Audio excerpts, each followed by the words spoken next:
Alhamdulillahirabbil alamin. Alhamdulillahilladzi hadana lihada wa ma kunna linahtadiya laula an hadanallah. Asyhadu an la ilaha illallah wahdahu la syarikalah wa asyhadu anna Muhammadan abduhu wa rasuluhu la nabiyya ba'dah. Allahumma salli wa sallim wa barik ala sayyidina wa habibina wa azimina Muhammad wa ala alihi wa sahbihi wa man tabi'ahu ila yaumil qiyamah.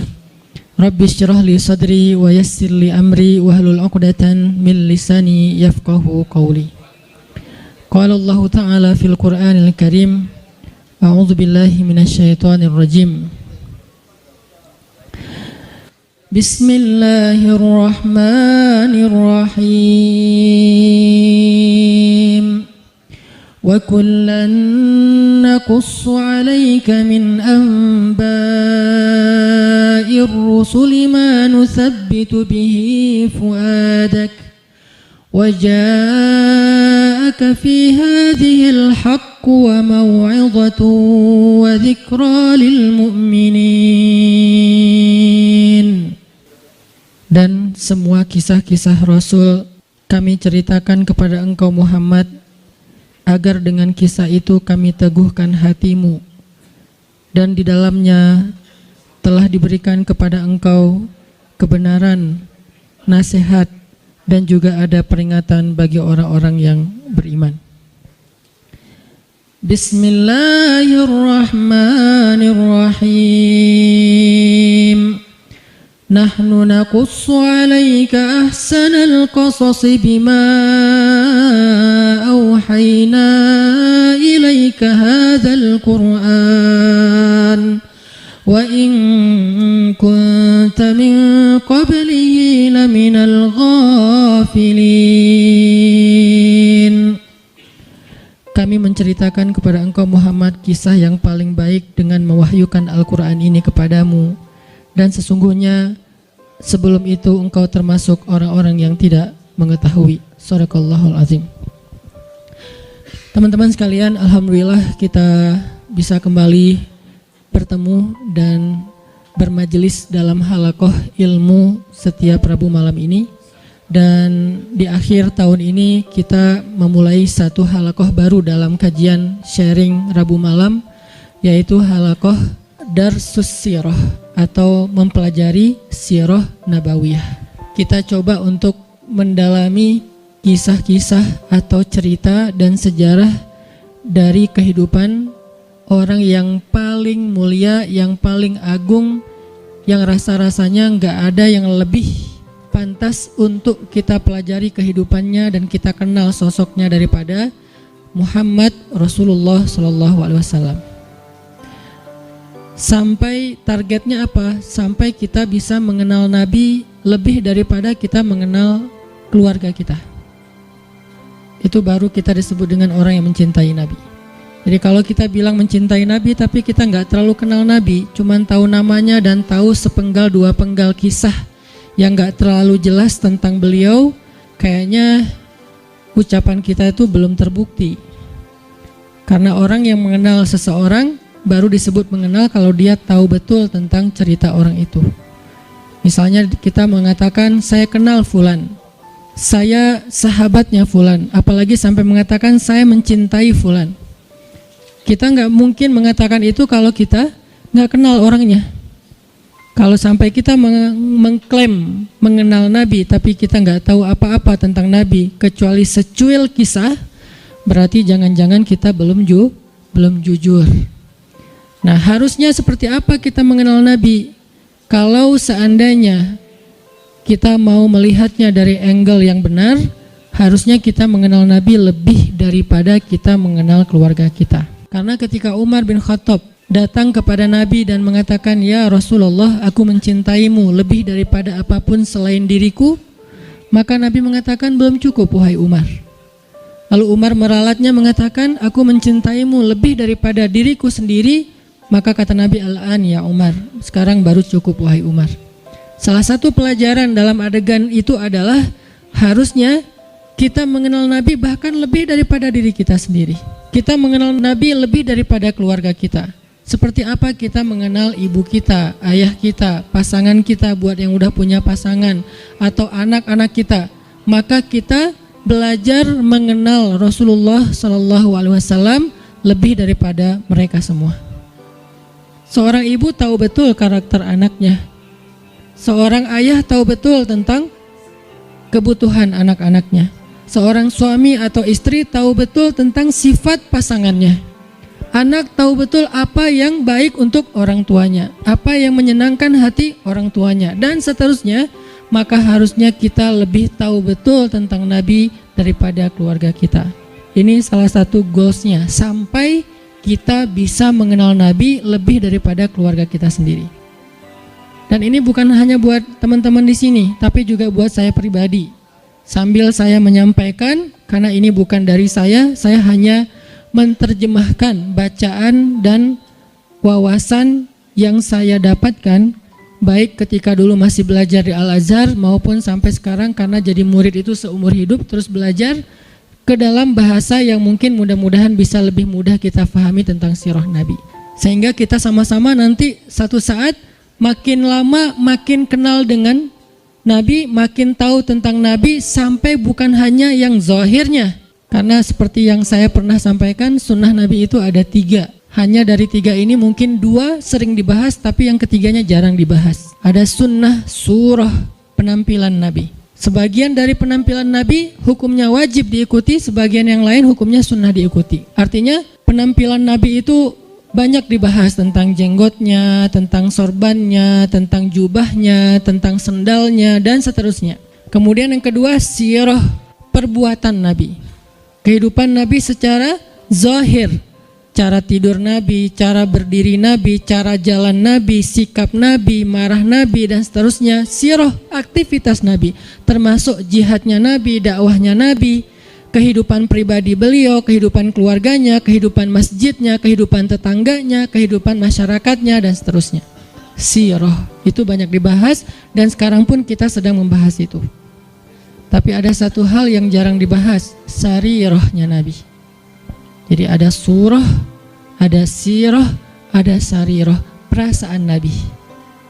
Apa yang membuat Nabi bahagia, apa yang membuat Nabi sedih, apa yang membuat Nabi berkenan, apa yang membuat Nabi gak suka, apa yang membuat Nabi sakit hati, apa yang membuat Nabi berkesan di dalam hatinya, gimana Nabi memaafkan kesalahan orang lain, apa yang membuat Nabi malu, apa yang membuat Nabi marah.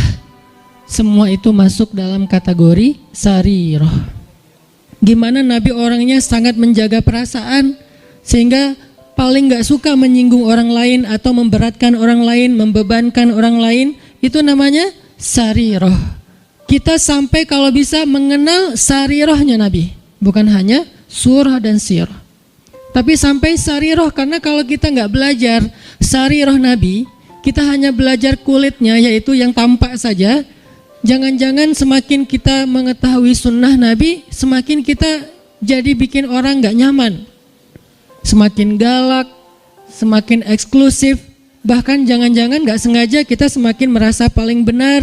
Padahal Nabi SAW sendiri dengan sarirah beliau adalah orang yang paling menyenangkan. Gimana Nabi jadi orang yang paling menyenangkan? Itu sarirah, bukan sirah, bukan surah. Nabi menyenangkan bukan hanya karena beliau ganteng, itu udah pastilah. Tapi banyak orang ganteng tapi nyebelin ya. Ada orang, yanya kencang di belakang. Ada cewek makin cantik makin bikin kita kayak nggak nyaman gitu. Kenapa nggak nyaman? Karena mungkin kecantikan dia itu jadi fitnah, kecantikan itu bikin dia jadi jutek atau apa. Ada orang secara fisiknya hampir bisa dibilang sempurna, dia fisiknya keren, tapi karena sarirahnya, mentalnya, perasaannya itu nggak humble sama orang lain, akhirnya kita juga nggak nyaman bareng dia. Makanya ada orang memilih pasangan walaupun yang tampak duluan itu fisik, tetapi kadang-kadang ada orang yang kayaknya pasangannya biasa banget, tapi dia kayak happy banget sama orang itu. Kenapa? Karena cocok secara karakter.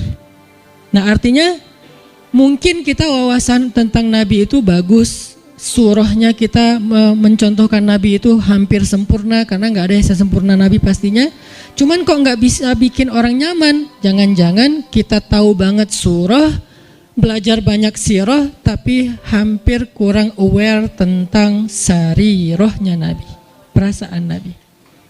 Ada hadis ketika Nabi menyampaikan hadis itu nyaman didengar. Ketika kita yang ngomongin hadis yang sama kok jadi bikin orang gak suka, jadi bikin orang sedih gitu. Jangan-jangan bukan teks hadisnya. Hadisnya sahih, bahkan mutawatir, Bukhari, Muslim. Tapi hadis yang sahih itu ketika Nabi yang menyampaikan, orang nyaman. Ketika kita yang menyampaikan, orang malah sedih. Berarti ada sarirah yang kelewat, yang miss, yang kita nggak mem-packaging, membungkus teks tadi ketika kita menyampaikan kepada orang lain. Nah, kita pengen belajar kehidupan Nabi itu bukan hanya yang tampak, tetapi kita pengen mendalami dari sisi-sisi sarirahnya. Nanti yang akan teman-teman dengarkan dari kajian sirah ini mungkin hal-hal yang teman-teman udah pernah dengar dari yang lain. Karena kajian sirah itu banyak ustadz-ustadz yang menyampaikan. Apalagi kalau teman-teman ngerti bahasa Arab, buka di YouTube dicarinya pakai bahasa Arab, itu akan lebih dahsyat lagi. Cuman kenapa kok tetap perlu mendengar? Mungkin kalau pelajarannya sama, refresh, recharging iman. Kalau enggak, maka pasti ada angle yang berbeda. Objeknya sama, kejadiannya sama, peristiwanya sama, tapi ibrahnya berbeda. Kenapa ibrahnya berbeda? Karena interpretasi dan sudut pandang berbeda. Kok bisa kayak gitu? Karena semua tentang Nabi itu adalah mutiara. Dilihat dari mana aja bercahaya. Ada yang cahayanya dari sebelah sini. Wah, saya lihat dari sini ada ibrah, pelajaran penting, petunjuk hidup. Kata yang lain, dari sebelah sini juga ada petunjuk, banyak. Jadi nggak bisa kita hanya menyimpulkan kehidupan Nabi dari satu sudut pandang, saking sempurnanya kehidupan beliau. Nggak ada syubhatnya. Kalau ada yang nggak kita ngerti, bukan syubhat. Syubhat itu apa? Hal-hal yang meragukan, yang nggak penting, yang sia-sia itu nggak ada dalam kehidupan beliau. Dari sejak beliau dalam kandungan, bukan hanya dari sejak dapat wahyu, dari sejak dalam kandungan itu udah jadi ibrah, pelajaran yang luar biasa tentang sosok beliau. Makanya saya pikir udah waktunya kita untuk nambah menu dalam kajian Rabu malam kita yang udah berjalan lebih dari 5 tahun. Sebetulnya kajian Rabu malam ini udah berjalan lebih dari 10 tahun teman-teman. Karena sebelum ada Pemuda Hijrah, Rabu malam udah ada kajian saya di Masjid Al-Latif. Cuman dulu kajiannya yang hadir paling 15 orang, 20 orang. Kalau Persib lagi main libur ya. Alhamdulillah kemudian dengan adanya Pemuda Hijrah kita kerja dakwah bareng-bareng jadi rame, kemudian jadi berkembang. Artinya dulu tuh kajian kita tuh udah sempat masuk ke level apa, kemudian kita coba lightkan lagi supaya semua orang bisa nyaman dengan bahasa-bahasa taklim. Dulu udah agak bold tuh. Makanya saya bilang dulu kajian kita tuh membahas tentang rijal, para tokoh-tokoh kesatria Islam. Saya pernah bahas Ikrimah anaknya Abu Jahal, seberapa kerennya Ikrimah. Saya bahas juga tentang kisahnya Imam Hasan Al-Basri, Ibnul Musayyib, Umar bin Abdul Aziz. Sampai yang terakhir sebelum datangnya Pemuda Hijrah, kita membahas Nuruddin Zinki. Dulu tuh udah sampai ke pembahasan rijal, tokoh-tokoh Islam. Tapi karena kebutuhan dakwah dengan segmen yang lebih luas, kita pakai menu yang lebih light lagi. Sekarang cengeknya dikurangin, ya. Jadi light, jadi semua orang bisa makan, anak kecil juga bisa makan nasi gorengnya. Tapi itu udah berjalan 5 tahun. Sekarang saatnya pakai tambahan cengek, lebih lada dikit. Supaya apa? Supaya lebih nikmat, supaya lebih kerasa. Nah ini kita tambahin dengan sirah. Saya pikir semua teman-teman yang hadir di sini adalah orang-orang yang udah lama ngaji, udah rajin ngaji, udah ngejar taklim. Yuk belajar sirah sama-sama sampai kita mengenal sosok Nabi seperti kita mengenal keluarga kita.